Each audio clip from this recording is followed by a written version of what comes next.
morning. It's 7 minutes after 10 on a Friday. That means it's time for the Real Estate Fix. I'm your host, Rich Szerman, on KHTS 98.1 FM, your hometown station, AM 1220. Thank you guys for tuning in. We're going to talk today about real estate, all things real estate. We're here at the Real Estate Fix. Our thing is we like to get people's problems. We like to get them fixed. And today we're going to be talking about all things insurance. First, we're going to do a little bit of a market update, because I always like to tell you guys where the market's at. And today we're going to do something a little special that I've been asked to do by a couple of listeners, and I appreciate you guys asking me stuff, because it always helps me fill out the show for the next week as to what we're going to do, because there's so much stuff to cover. I never know what it is we want to get into for the next week. But we're going to do predictions this week. I'm going to gaze into my crystal ball with the help of a lot of people who are a lot smarter than I am, particularly those at Forbes magazine, which put out a really good article in very much this vein just last night, as a matter of fact. So we're going to do some predictions for the rest of 2023 and into 2024, so make sure you catch that. And then, we're going to have, after our first segment, we're going to have Tina Purwin in. She is all things insurance. Tina knows all there is to know about insurance, and what she doesn't know, she can figure out. She's kind of amazing. I've been lucky enough to have her as my insurance agent for many, many years. She will tell you she's semi-retired, but she's not. And she knows all there is to know. So we're going to spend some time with Tina learning about California insurance issues, because while that sounds like a dry topic, you guys are going to want to listen to this, because there is a crisis brewing. There is a crisis that is already starting to crest. The wave is already starting to hit us, and it is unbelievably dangerous. And it has to do with climate change and costs of insurance and all kinds of stuff we're going to get into about it, because you could find yourself in a position where you lose your coverage and can't get it back. So, or you're buying a new house and you can't get insurance coverage except for California Fair Plan, the insurance of last resort, which is why they call it that for a reason, because it's more expensive, you have worse coverage. But Tina's going to come in, we're going to talk about all about that, and we're going to talk about some of the fixes to it, and just kind of what to expect going forward, so you guys are forewarned.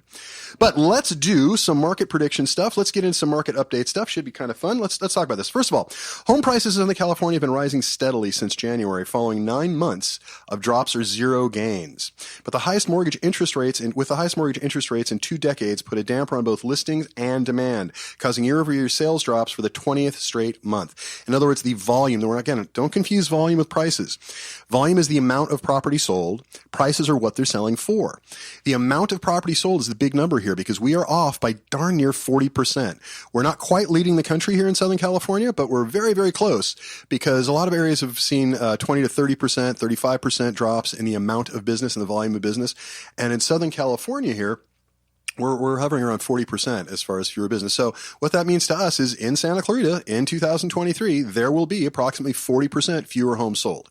There will be 40% fewer homes bought. That is just what's going on. So as I've been saying week after week, if you know anybody working in the real estate business, give them a hug, because my goodness, we could use it.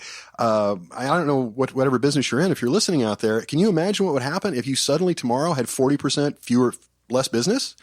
Or whatever, if you're selling widgets, suddenly you sell 40% fewer widgets. Your widget business is going to be in trouble. And that's what we're seeing. And you will see a wave. This has already started around the country. You will see a wave of real estate companies, escrow companies, title companies, mortgage companies, et cetera, either downsizing or closing entirely. There's a couple of the bigger mortgage companies around the country now that have laid off chunks of their underwriting staffs, because they're just not doing as many loans. And that's a direct result of the interest rate. I do not know what the Fed is thinking on this topic, but again, as I say every week, they didn't ask me. I wish they would. But anyway, so let's get into some predictions, because what's gone on is the interest rate right now, it did come down a tiny, tiny bit this week. It shot up to, on average, about 7.5%. Now it's come down a little back. Now, when you say 7.5 in the real estate market, there's always some variance in there, because if you got good credit and you're in a high value area, usually you can get down a little bit lower. We were seeing mortgages in my office last week around 7.23. Just to remind you guys, I have a real estate office. I fix people's problems for free. We do a lot of buyers, a lot of sellers, a lot of people in trouble, all things dealing with real estate. I am not a lender. I'm also not an attorney. I feel the need to point that out, because people get excited because they think I am, which my mom appreciates, but I am not an attorney. My wife is, if that helps. But I'm just a realtor. But I've been around doing it for 30 some odd years, so maybe more than just a realtor. Know a few things. But anyway, so the rate came down a tiny, tiny bit, but we're still hovering around on 7.5% as far as the interest rate. Now, if you happen to be working with a good lender, and I recommend Sam Chong at the Mortgage Hub, I think he is extraordinary. He's a friend of the show, sponsor of the show, and he's my primary lender. Sam's able to find people interest rates. We have one in the office now that he actually found them under 7%. They had excellent credit, and a lot of other stuff went into that. But so there are still good rates out there comparatively, but you got to go searching for them. So Sam at the Mortgage Hub is who you want for that. We have him on the website. You can get his number there. You can call me, 661-714-1400, and I'll put you in touch. But, okay, let's get into predictions. And I'm going out on a limb here, because I know when you give predictions, especially in my business, if you make 10 predictions, 9 of them are liable to be wrong. So I'm sticking my neck out here to give you guys some predictions because this is the way I really think things are going to go. So this is largely taken from a Forbes Advisor article yesterday because I was putting together my own thing. I read this and I thought, well, this is more eloquent than me. So I'm going to just kind of use their stuff and add and subtract as I see necessary. So according to Freddie Mac, the national average for 30-year fixed mortgage rates ended August in the low to mid 7 range, dipping an average of 7.18 cents for the week ending August 31st. So that's the average nationwide. That also includes lower loans, so you're having a little bit lower interest rate on those lower value loans. Anyway, existing home sales dropped 3.3% again, so it's another month, 3.3 on top, with all 4 major U.S. regions posting year-over-year sales declines. Despite high mortgage rates, the market remains as competitive as ever thanks to strong demand coupled with tight inventory supply, due in part to those who purchased homes in recent years at record low interest rates staying put. These and other factors form a perfect affordability crisis storm that continues to sideline many aspiring home buyers. You guys, what I've been saying for the last, ever since I got the show 4 months ago, I've been saying over and over again, or 5 months ago, it's affordability. That is going to be the buzzword in the real estate market, probably in a lot of markets, but certainly in the real estate market for the rest of this year and certainly all through 2024. Affordability. Because if more people cannot afford to buy houses because the interest rate is too high, then fewer people will buy houses because the interest rate is too high. The number of refis bottomed out again. It's the lowest number of refis in this country that this country has seen in over 20 years. It's the lowest number of purchases we've seen in 24 years. It's the lowest number of houses sold in the last 22 years. These are not great numbers. But housing market activity remains weak overall thanks to high mortgage rates, elevated home prices, and constrained housing inventory, a trifecta of headwinds perpetrating the housing affordability crisis. At the same time, high inflation and more interest rate hikes still hang in the air. I've been telling you guys, I know that I can just feel it in my bones. The Fed is going to raise the interest rate one more time before the end of this year. Hopefully only one. We're at 7.5 now. I'm very concerned we're going to get over 8%. If we do, it's going to exacerbate what is already a bad problem in real estate. So anyway, as the Fed rate hike indirectly impacts long-term home loans such as 30-year fixed-rate mortgages, the federal funds rate hovered near zero in March of 2022 when the Fed began raising rates. The rate range is now 5.25% to 5.5%, pushing the 30-year mortgage rate to well over 7%. Usually there's a spread between the Fed rate and the actual rate that hits the street for mortgages of about 2%. So if the Fed is at 5.5%, usually your mortgage interest borrowing rate is going to be about 7.5%. There is some variance, but that's kind of what it is. The Fed will likely not stop there. In response to reporters at the post-meeting press conference, this is 2 weeks ago, Federal Reserve Chair Jerome Powell stated, the economy has yet to feel the full impact of the Fed's actions, although I feel like we are, the Fed's actions, and that the committee's efforts to tame inflation to its 2% target still has, and I quote, a long way to go. They're going to raise rates again. Some experts foresee sluggish housing market recovery. In mid-August, weekly averages for 30-year mortgage rates surpassed their fall 2022 peak. As it stands, it is hard to imagine housing market conditions significantly improving anytime soon, especially if the Fed continues with rate hikes. Exactly what I'm talking about. According to the Freddie Mac report, mortgage originations amounted to only $344 billion in the first quarter of 2023, their lowest total since the second quarter of 2014. And that's Freddie Mac, and they see most of the first-time buyer loans. Housing experts, not strictly that, but they do see the lion's share of that because they're FHA. That has a lot to do. Anyway, housing experts expect originations will remain muted through the rest of 2023. In addition, according to NAR, the National Association of Realtors, existing home sales were down a whopping 18.9% nationwide from a year before. And again, we're getting hit with that a lot worse in California because our prices are remaining stubbornly high, which is a good thing if you own a house. I'll put it to you this way. If you own a house and you want to sell it and you do not have another house to buy, this is the market for you. However, most people, when they sell a house, buy another one. And that's where it gets damaging because the interest rate on the house that you currently have is probably a lot lower than the house you're going to be buying. And that keeps people from selling. And that is causing a massive problem. Freddie Mac tells us that 70% of all mortgages in the United States, of every single mortgage in the United States, 70% of them are below 4%. 85% are below 5%. What that means is you only have 15% of the market that is above 5% interest rate. Those are your sellers. And of those 15%, there's only a certain amount that are going to be looking to sell. So that's why the housing market is so constrained. That's why there's so few houses on the market. And that's also what's keeping prices high. So anyway, this is exactly what we're talking about. Affordability, that's the big buzzword, struggles to sideline hopeful home buyers. Despite signs that the home prices are beginning to weaken in some regions, again, we talked about that last week, they are falling in a lot of places, a lot of the boom areas, Boise, Idaho, Austin, Texas, they're down around 7%, 7.5% each, which is a lot. But we're not seeing those kind of reductions here, and nor are they in upstate or in New York City. A lot of the high value areas around the country, the coastal areas especially, they're not seeing those kind of drops.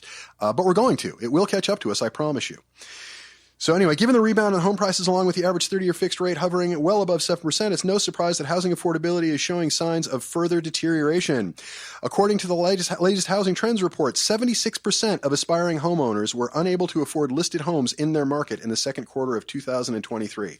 That's 76% of your potential buyer pool cannot afford to buy. Affordability. That's up from 73% in the first quarter. So it's gone up another 3%. We're heading in the right direction. So here are the big numbers. Will the housing market crash in 2023? That's the big question I keep getting. No, it's going to come down. I still think we're going to lose about 3 to 5% before year's end, because another interest rate will do that, and I think it's going to hurt a lot. Maybe I'm wrong. I hope I am. But I don't think it's going to crash as such. According to the latest S&P CoreLogic Case-Shiller Home Price Index, there's a mouthful, CoreLogic Case-Shiller Home Price Index, even with elevated interest rates, home prices continue their steady climb for the most part between March and May. That climb is starting to end, though. It is starting to soften as of now. We'll get the numbers for last month, next week, but they're not going to be very good. They're going to be the same year over year as with the trend we've been on. The U.S. National Home Prices non-seasonally adjusted index reported marginal month-over-month and year-over-year decreases. However, stark differences existed at the regional level, with the best-performing cities coming in as a surprise, especially as they beat out normally top-ranked cities such as Los Angeles, Phoenix, Tampa, and Miami. However, it's worth noting that these price increases occurred during a spring home buying season period when the average 30-year fixed interest rate fell below 6.5% for a number of weeks, dipping as low as 6.27, which it's not now. On the flip side, home values continue to plunge in West Coast pandemic boomtowns along the Pacific Coast. Seattle has lost 11.3% now. San Francisco, 11%. The West overall is down 6.9%. So the fact that we have not seen a dramatic price drop in most of Southern California, certainly here in Santa Clarita and surrounding areas, is a big surprise, but it's not going to last. When the rest of the Western region is down 6.9%, we're going to get hit with this. It's just a matter of time. Despite some areas seeing price declines, experts point out that today's homeowners stand on much more secure footing than those coming out of the 2008 financial crisis, with many borrowers having positive equity in their homes. Consequently, the likelihood of a housing market crash is low. So again, I don't think it's going to be a crash. It's going to be a correction. Crash is when the correction is double digit. I think we're going to be okay, but it's going to be painful. Will there be a lot of foreclosures in 2023? No. Foreclosures continue to trend up, potentially hitting pre-pandemic levels soon, according to a recent report from ATTOM, a property data provider. Foreclosure activity was up in the first half of the year by 13% compared to the same period last year, and experts say increased activity may be the norm for the foreseeable future. So there'll be more foreclosures, but they're not going to go up that dramatically. According to Rob Barber, Chief Executive Officer at ATTOM, although overall foreclosure activity remains below historic norms, the notable surge in foreclosure starts indicates that we may continue to see a rise in foreclosure activity in the coming years. I would say coming months, because a lot of the banks know the same data that I'm giving you guys here, and that is prices are starting to fall nationwide, even though in some areas they haven't like here, but they are falling nationwide. They're falling somewhat dramatically. And if you're at a bank and you got foreclosures, you're going to get pushed to the front now. You're not going to wait much longer. In June, foreclosure filings were up 3% from May. This is nationwide. 8% from last year. According to ATTOM, foreclosure completions were down 20% from the previous month, means they worked out deals, but up 1% from a year ago. The top 5 states with the highest foreclosure rates in June were, from highest to lowest, Maryland, Delaware, New Jersey, Connecticut, and Illinois. So California not on that list. We also have the California Mortgage Relief Act and Mortgage Relief Program, and a lot of other things available in the state now where they will give you money to bail you out of trouble. And you have me. You can always call me at my office. We'll bail you out of trouble. So we're preventing a lot of the foreclosures in California that don't get prevented elsewhere, which is good. Some 49% of mortgage-owned residential properties in the U.S. were equity-rich in the second quarter of 2023, according to the latest report from ATTOM, meaning the combined estimated market values for those properties were worth at least double the estimated loan balance amounts. That's not in California. We don't have 50% equity for most people in California. All right, so let's talk about the future. Let's talk about will interest rates lower home prices? Yes. Historically, rising mortgage rates don't always lead to lower home prices, but rising interest rates tend to cause increases in home values to shrink. However, given that the interest rates rose so quickly in 2022, it still might force home prices to come down further in 2023. It will cause home prices to come down further in 2023. Home price trends also depend on whether supply can keep up with demand. Even with supply on the low side and even with demand still higher, the higher that interest rate gets, the worse demand is going to become. Affordability is more of a problem. House prices are going to come down. And it's going to be dramatic. It's not going to drop 50% like it did in 2008 and 9, but it's going to hurt. It's going to drop 3 to 5%, I figure. That's what I've been forecasting. And it's going to be painful for a lot of people. Most experts, what will happen if the housing market crashes? Again, I think it's going to be a big crash, but it's going to be a correction. Most experts do not expect housing market crash in 2023 since many homeowners have built up significant equity in their homes. The issue is primarily an affordability crisis. High interest rates and inflated home values have made purchasing a home challenging for first-time home buyers. Second-time home buyers, too. So here's the other big question I get a lot. Is it smart to buy real estate before a recession? If you're in a financial position to buy a home you plan to live in for long term, it won't matter because you're going to live in it long term. You live in it through the recession. That's we're already in, and as someone says, coming. And when it gets over, you'll be fine. However, if you're looking to buy real estate for short-term investment, you got more risk right now. If you buy before a recession, in other words, if you buy high before the prices start to come down, yeah, you're going to have a lot of risk. That doesn't mean you can't find deals out there. We turn them up all the time. There are investment quality properties all over the place, but it depends on where it is and what it is. And you got to pay that much more attention to the bottom line because we are headed into choppy waters. We are already in choppy waters with the real estate market because there's so few transactions going on right now, and it's only going to get worse. So I've been saying this. The bottom line, if you have a house to sell, do it now. If you're looking to buy, take your time. Get into the market, start getting pre-qualified, start looking around because you're going to want to be able to get your ducks in a row so you can pick your shot when it comes. But for sellers, great news. Get it done now because I think prices are going to come down in the not too distant future. And there's still buyers out there even at 7.5%. But if you're a buyer, take a pause.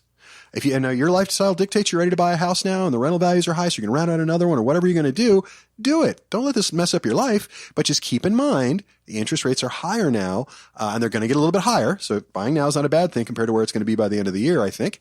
And they'll come down eventually. They're going to have to. We need to settle at about 5.5%. That's the magic number, 5.5%. So that's my prediction. I think the housing market is going to be in trouble. I think we're going to look at low volumes the rest of the year. I think the interest rate is going to go up, and I think the prices are going to go down. Not super dramatically, but they are going to go down. So we'll see if I'm right. We'll see if 4 or 5 months from now, we'll see in December if I was right about that. And you guys can call in and you can email me and tell me I'm wrong. It'll be fun. Okay, so we're going to go a break here for some more of our sponsors, and we're going to have Tina Perwin in from All Things Insurance. She's was with State Farm forever, but she knows all there is to know about insurance. It's going to be great fun. So we're going to ask her all kinds of questions when we get back. So thank you guys for listening. I'm Rich Szerman. This is the Real Estate Fix on KHTS 98.1 FM, your hometown station, AM 1220. Please listen to the sponsors and come back when we're done. Hello, welcome back, everybody. You've reached the Real Estate Fix with Rich. I'm your host, Rich Szerman, on KHTS 98.1 FM, AM 1220, your hometown station. And we have a very special guest in studio this morning. We have Tina Perwin with Perwin Insurance. Tina has been all things insurance for 25 years. It's been a very long time. And honestly, I don't know a lot about insurance. I know enough to deal with real estate, and I see some stuff in real estate because for 25 years I've had Tina to reach out to. So I'll give you a quick CV here. Tina, let's see, she graduated Cal State Northridge. I won't put the year, but she did a while ago. She owns Perwin Insurance, and she has since September of 1992. She's been in insurance as long as I've been in real estate. It's funny. I had a client the other day. They were asking me about a potential offer on their house, and she said, "Yeah, I read the letter, and they're an older couple, and they don't have kids." And I said, "Excuse me? They're my age. Let's not refer to them as older."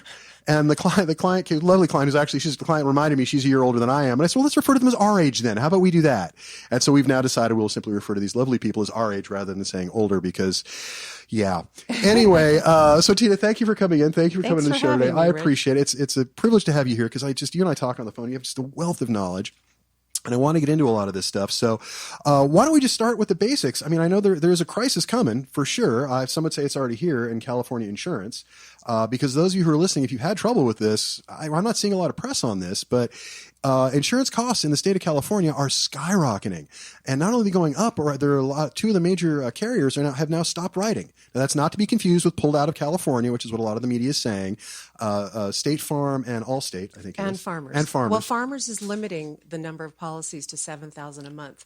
Oh, well, and when you've got hundreds of farmers agents in California, that limit is reached quickly. So basically 3. have all but pulled out of California. I shouldn't say pulled out again, not to this, but they've stopped writing. So they're honoring the policies they have. They're just not writing new policies. And that is causing a massive problem. Well, every day there's new carriers pulling out or limiting. I just read yesterday that USAA is going to limit the properties they will insure to it's called a fire line score to 1. And the score ranges from 1 to 32. And a 1 is an area, the flatlands of Beverly Hills, for example, where there's a fire hydrant on every corner and a fire station at every half mile. Yeah. That's a fire line score 1. Oh, okay. So they'll be able to write insurance there. That's only nice. On that. Only if their fire line score is a 1. Oh boy. So that's kind of the crisis that's coming. We have companies even more than I knew about. It was already terrifying when I only knew about the 2, so thank you for that. So it's getting worse and worse and worse. And I don't see a solution to this on the horizon. That's what concerns me. I don't see a solution either. I've been on a couple of Zoom calls with the Department of Insurance on catastrophe modeling, and there is no solution at this point. Well, yeah, that's unfortunate. Because I would think that the California Insurance Commissioner, Ricardo Lara, this is his job. California Insurance Commissioner is to make sure that we have insurance in California. California is, after all, I think we're the largest state as far as insurance is concerned, as far as volume of business, and we're 4th in the world as far as the amount of insurance business, just the sheer amount of business that's done in California.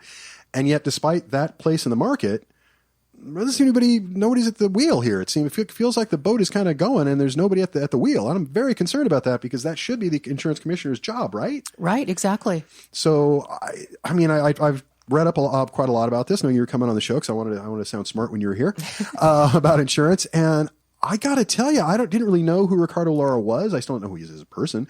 But looking at his record as far as as insurance commissioner, it's, again, like most politicians, a lot of talking and not a lot of doing. I don't see a lot of stuff happening. And I would think that they would be, at the insurance commissioner, much more aware of this problem than I am. Well, nothing is happening. And as a matter of fact, it's the opposite. Every day, more and more carriers are either pulling out of California or severely restricting what and where they'll write. Well, what's the solution to that? I mean, what should Ricardo Lara, what should the insurance commissioner be doing? What should California be doing to sort out this stuff? I mean, obviously costs need to go up, but they need to go up because of the expense. Part of the problem is the insurance carriers want to raise rates dramatically, but they've been hindered by government regulations. And they have to submit an admitted carrier, which is like your State Farm, Farmers, Allstate. They have to submit a rate plan to the DOI a year in advance. And historically, the DOI has only allowed them to raise rates 6%. That's Department of Insurance, for those of you listening to DOI. And that's not enough. And especially when you have areas where there's a lot of claims, you've got people having dramatic water claims, they can't get enough premium to compensate for the losses. And that's not including wildfires, earthquakes, floods, and hurricanes.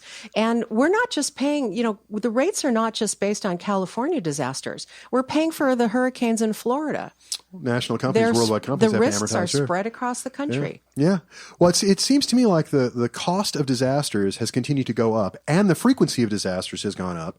And I'm all for low insurance rates. I'm not looking to pay more for my insurance if I don't have to. But at the same time, I want to make sure I have insurance available should I need it. And right now, it looks like we're getting fewer and fewer options, less and lesser coverage. That's I'm concerned about what happens next. I was reading some of the stuff that's happening in Florida. That's crazy. There are whole people in Florida that were just hit with a hurricane that are going to find out in the coming weeks they have no insurance effectively because what covered them doesn't involve water. How you could possibly have coverage in Florida in a hurricane area that doesn't involve water, I have no idea. But that's what I was reading about last night. It's absolutely terrifying. There's parts of it are going to be underwater in 100 years. Global warming anyway. As a matter of fact, that brings me next. Do you feel like answering some questions? I got a question coming in. This is great. Thank you guys, by the way, for writing in those. I know nobody ever calls in, but thank you guys for going to the website. It's thefixwithrich@gmail.com. Again, thefixwithrich. And I love it when you guys send in questions. Thank you very much. Even the slightly obscene ones I think are funny. We don't read those on the air, though. But I do have some serious questions that I got. I got a couple of these over and over again. The first one, I think we've already touched on, which this is what most people are asking, is why have insurance costs gone up so much in the last 2 years? And I think that's the answer to the question. Surges in climate change, government regulations, supply chain issues, profitability. Necessity. And insurance companies are not out there to lose money.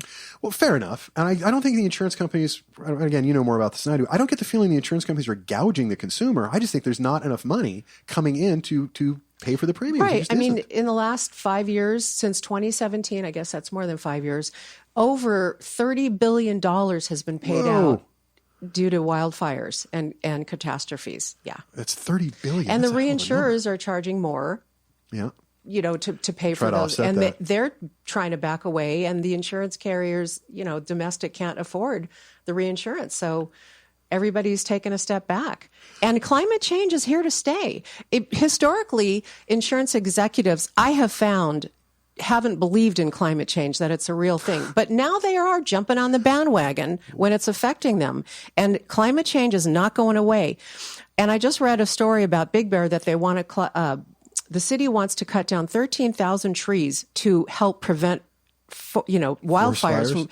And that's not going to change because the trees are going to grow back. It's also a forest. And any kind of forest management is not a long-term solution. Yeah. No, I think the solution there is better firefighting rather than... Well, not only that, but it's hardening of homes, which is a whole new thing. Of course. Well, in our area, we're actually, I don't know if you guys know this, those of you listening in Santa Clarita, we're extremely lucky in the northern part of LA County because we happen to have the two Super Scooper planes are based out of Van Nuys. So as 2 years ago, there were two fires at the same time, pretty major ones, one here in Santa Clarita, 3 years ago, one here in Santa Clarita and another in San Diego. And they both needed those air assets desperately. And we were just closer. So it was just... They put out our fire, and then they flew them down there. We're very, very lucky. We also have some extraordinarily good firefighting in this area. Mm-hmm. But that doesn't mean, as good as it is, that doesn't mean that you're going to offset that risk. Well, you might be surprised that Santa Clarita is considered an extremely high fire zone. Well, high desert, lots of brush, and lots of fires. Yep. I mean, there was, I remember there was 1 year, some years ago, when I was living in Newhall, where we had the unenviable issue of being evacuated not once but twice in the same fire, because we were evacuated from Newhall. I have family at Simi. We went to Simi, and then the fire corrupted over to Simi. Then we got evacuated from Simi, and then he just got frustrated and went to Disneyland. Because that's just it's not going to burn Disneyland. Let's go to Disneyland. That's how we dealt with it. But yeah, so it's going to continue to get worse as climate change gets worse. And it seems to me originally you had one side of the aisle saying that climate change is real. It's humans have caused it. We need to deal with it. That's been going on for about 20 or 30 years. And then you had the other side of the aisle putting their hands in their ears saying, no, it's not. No, it's not. No, it's not. And now what seems to have happened is now, because you cannot deny the fact that it is hotter and it is colder and there are more hurricanes and more fires and climate change is here. Now what we get is, okay, climate change is real, but humans didn't cause it. I don't really need to get into the nuances of that issue. Let's just accept that the climate is changing, and as a result, there are disasters that are following. Right. So we need to engage. Mm-hmm. The California insurance industry, and I mean mostly in the presence of the commissioner, needs to engage, because I'm not hearing a whole heck of a lot about. I hear a lot of what's gone wrong. And I hear a lot about how, they're trying to get this clear, get that clear, and they're working on all these applications. Just as a consumer, I don't know what that really means, honestly. But what I hear from industry pundits, if you will, is that just not enough is being done on the political level. Like things have backed up for the last 2 years, and they just haven't gotten clear through the system. I mean, is that kind of what you're experiencing? Is it just they're not doing enough? They're not doing anything. Well, yeah. So that would be not enough. Let's try to help them out. What should they do? What's one thing the insurance commissioner or the Department of Insurance in California could do to help lessen this, to help, relieve some of the pressure on the industry so that we still have insurance, 2 years from now?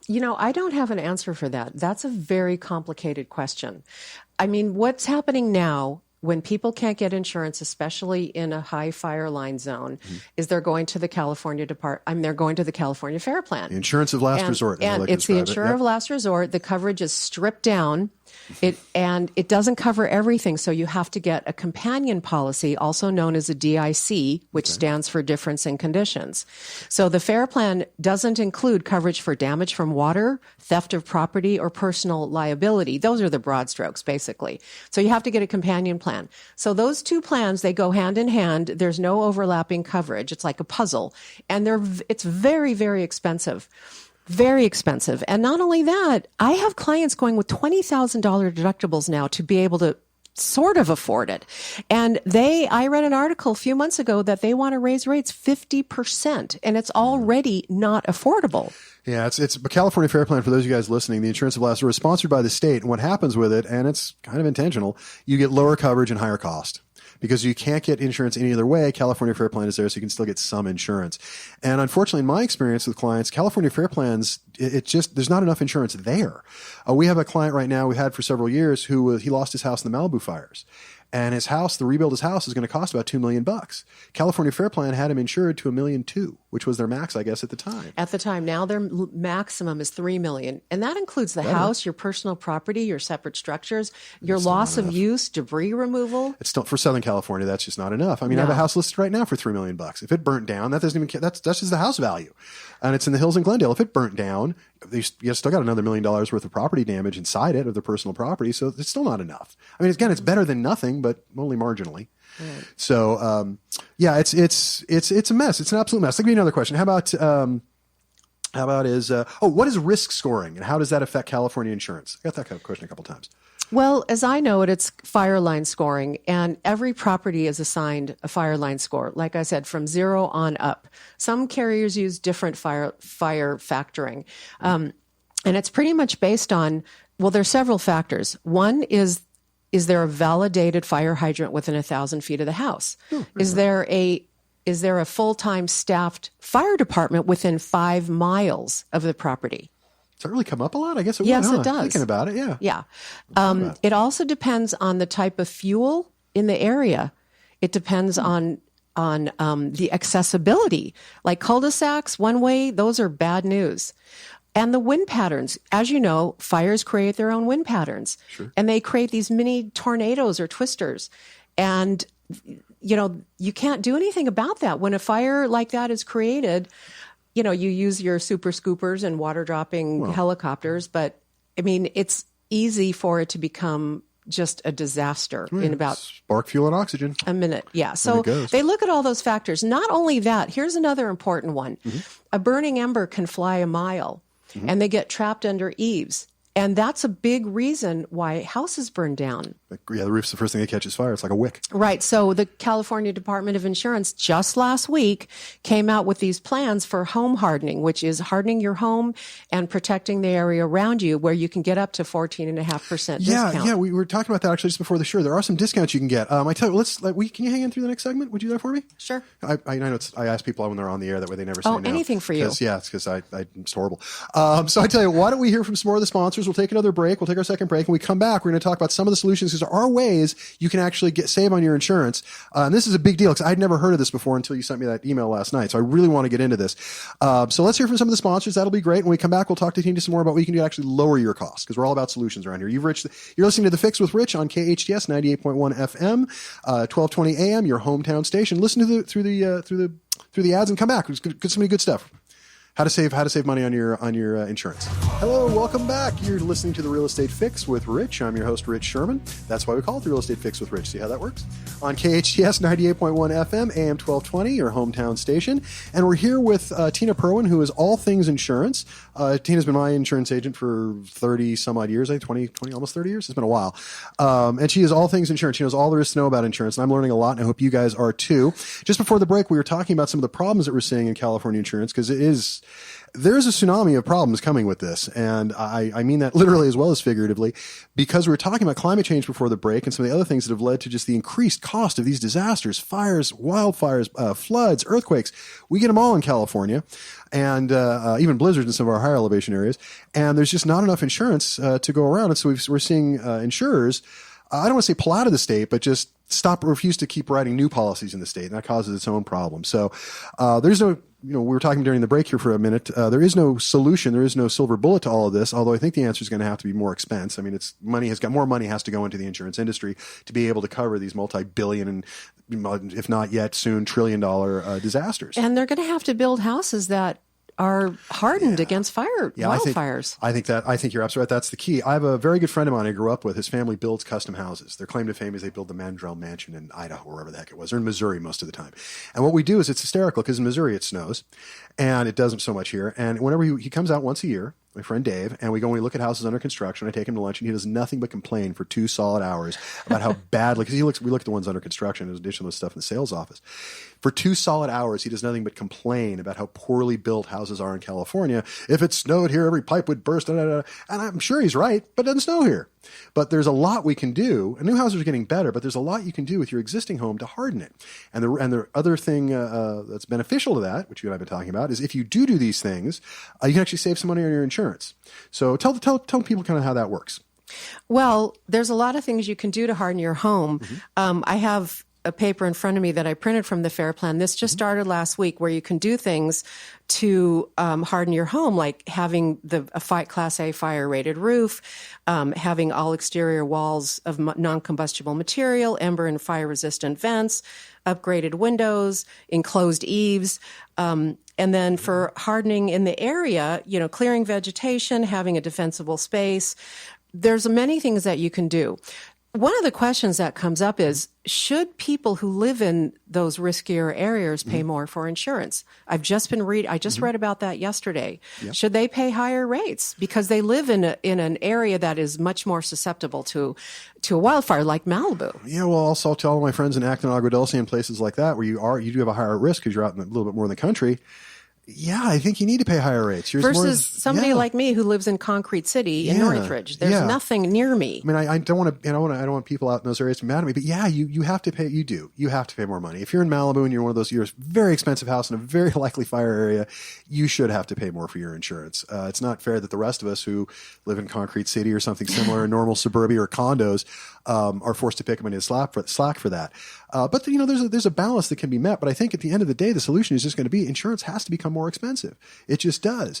Now, one of the things that you were telling me about, actually you sent me this late last night. It was fantastic to get, though. This idea where you kind of do it yourself to make your house less vulnerable to wildfire. In return, at least with California Fair Plan, and I hope we see this with the other insurers as well, with California Fair Plan, you can actually save some money on your insurance by doing that. And they are talking about, Ricardo Lara said in one of the Zoom meetings I was in, I think it was in April, that they are talking about insurance companies offering discounts for hardening your home. Well, maybe that's part of the solution, because you make yourself less susceptible to fire damage. And then just like if you live in a high fire hazard area and you're more likely to have a fire, you should pay more. If you're able to harden your own home and meet these requirements, you should be able to pay less. I mean, if I lived in a wildfire area, there's so many things that I would do just on my own without being required to by my insurance company, including, and this is not mentioned on this list, but you can buy what's called intumescent paint, and it's fire retardant paint, and you can paint your wood structures and areas that are susceptible, that are like, let's say they're something detached from your house, whatever it is, a wooden garage, fence, workshop. Yeah, you can paint them with intumescent paint. It's not cheap, but it will help it keep from burning down. A lot cheaper than it burning down. Exactly. I mean, and why don't they build houses now in wildfire areas that all have sprinklers on the roof? It's funny in other areas of our little area here, like for example out in Acton, Agua Dulce. If you build a new house out there now, you have to have a very serious, very robust fire system with a backup tank and everything else. But 10 years ago, not nearly as, you still have to do some stuff, but not nearly as robust. So if your house is built to that standard of 50 years ago, which there was almost no standard, you're kind of on your own.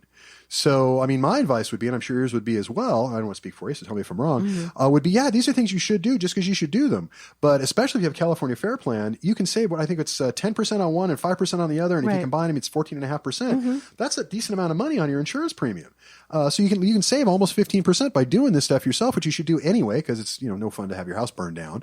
But it also saves you some money. So there's a nice financial incentive. And I hope we'll see that from the other insurers starting to do that as well, because that would be very, very helpful. One of the other things I just want to mention about wildfires is the smoke damage. And the insurance companies, they look at where does the smoke go? Because that causes a lot of damage too. Now, is it visible? Can you see that smoke damage in your house? No. Yeah, but you can smell it. But, the consumers, they file a claim with their insurance company, and the insurance companies pretty much roll over and pay to have your house cleaned at the tone of $15,000. They're not going to deny a claim like that, because then you're going to end up with a bad faith claim. Well, we've got, what we'll talk to you about, it may become a story on the air in the not too distant future. We've got one now where they had the house has a hill behind it, and the hill is owned by the HOA. They don't own the hill. Sprinkler main breaks on the hill. washes the hillside into the backyard and into the house, destabilizes a wall, and the retaining wall comes down.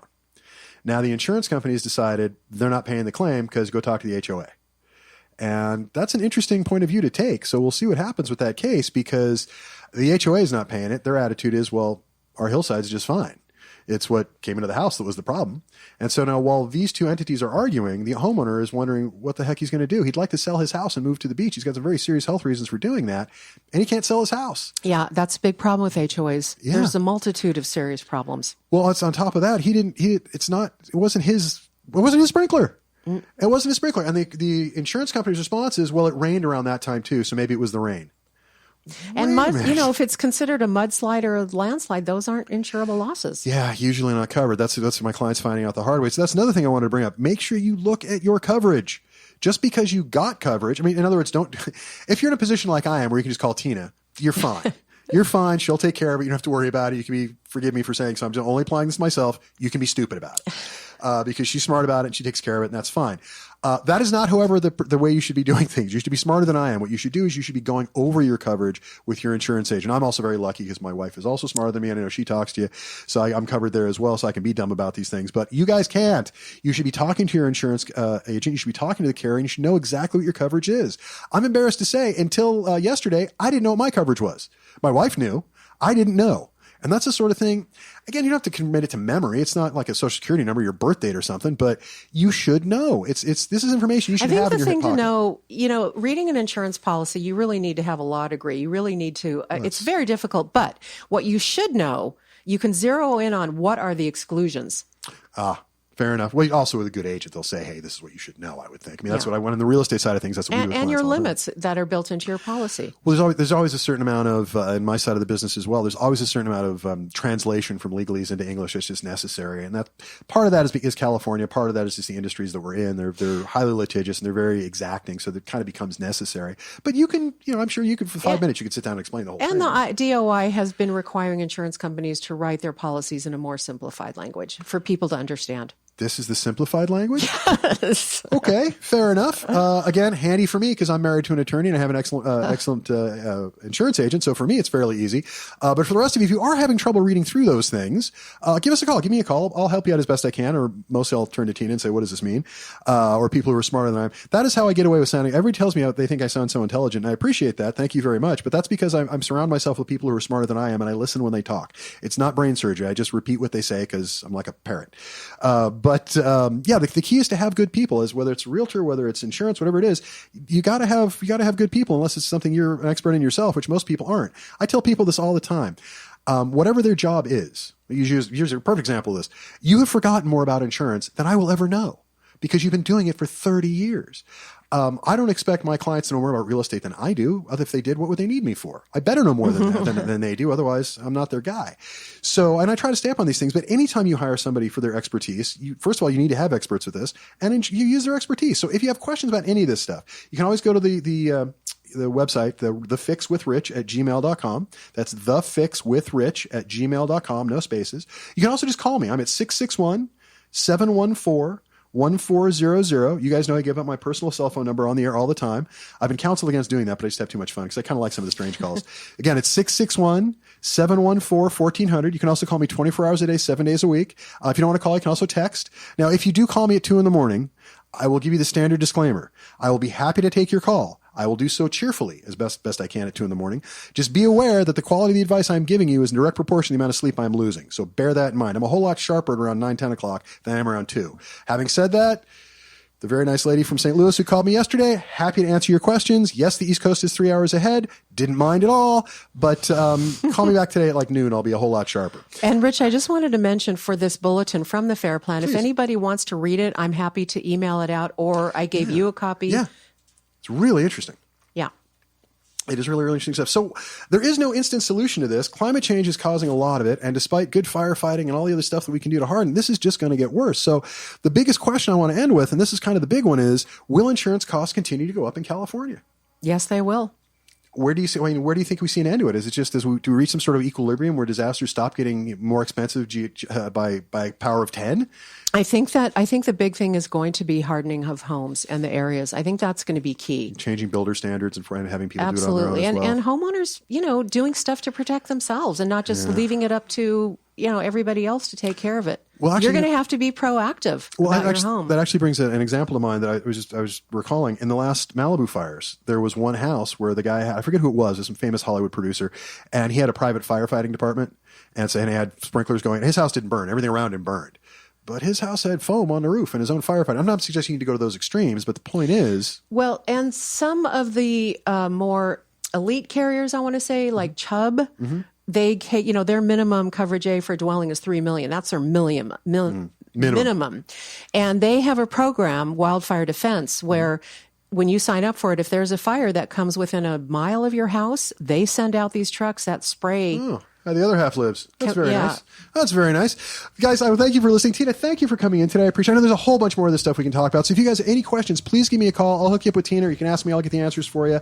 I'm happy to help. But I want to thank you guys for listening today. I really appreciate you tuning in. All kinds of good stuff. If you are having a real estate issue, call me anytime. You can reach me 661-714-1400, 24 hours a day. Again, 661-714-1400. My name is Rich Szerman. Call me anytime. I'll fix your problems. You do it for free. I've been doing it for 30 years. And again, Tina, I want to thank you for coming in and helping us get a little smarter. Thank you for... Live Theater is back.